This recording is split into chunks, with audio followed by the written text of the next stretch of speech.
Nimekuja kukuambia hivi, jipange kukutana na Mungu aliyekuumba. Jipange, kwa sababu upende usipende, unaenda kukutana naye Mungu aliyekuumba. Hata ungesema huyo Mungu mimi simtaki kabisa, akae huko, hata ungesema sijui nitamuona lini, unaenda kukutana naye kwenye mkutano kama huu. Siku ya kwanza, siku ya pili nimetoka kwenye mkutano, mchungaji mwenyeji, tunatembea toka hapo kwenye sehemu ya mkutano, tunakwenda pale ninapolala, ananiambia, mhubiri, wewe unahubiri injili ya msalaba ambayo haina mashabiki wengi. Nikamwambia naam, wewe unahubiri injili ya msalaba, lakini sasa injili ya msalaba haina mashabiki wengi.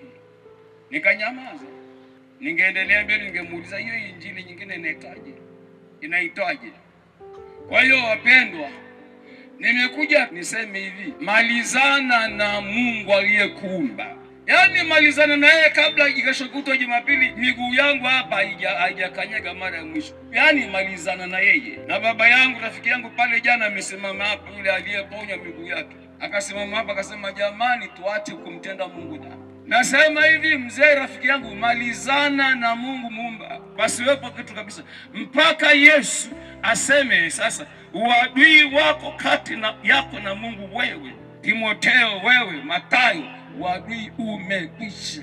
Wakumaliza uadui wako na Mungu ni Yesu peke yake. Usipomkubali Yesu peke yake aliyefidia, nakwambia uadui wako na Mungu ufiki mbali. Kama wewe unatania kwamba uadui wako na Mungu unaisha kwa kujifunza salamu za Bwana asifiwe, unaenda kujuta sana, wala sio muda mrefu. Na nimekuja ili usijute.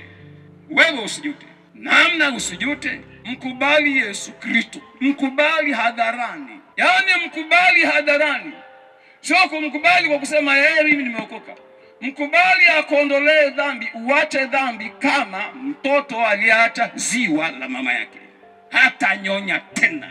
Na hiyo ndio kazi ya Yesu. Ana uwezo kama mwalimu wa hii shule nilivyosema jana, ana uwezo wa kunifundisha hesabu mpaka nikafaulu, mpaka nikawa bingwa wa hesabu. Mwalimu hapa shule ana uwezo. Mwalimu wa hesabu ameshaandaliwa huko na kuandaa walimu wa hesabu. Wanajua wanavyomwandaa mwalimu wa hesabu, mpaka anakuja kunifundisha hapo, mpaka watu wanasema, ni mwalimu gani amekufundisha hesabu umeielewa namna hii?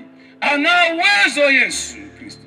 Yesu hajauawa ili kutufundisha kuamkia Bwana asifiwe na kuitikia haleluya amen. Hizo ni salamu nzuri sana.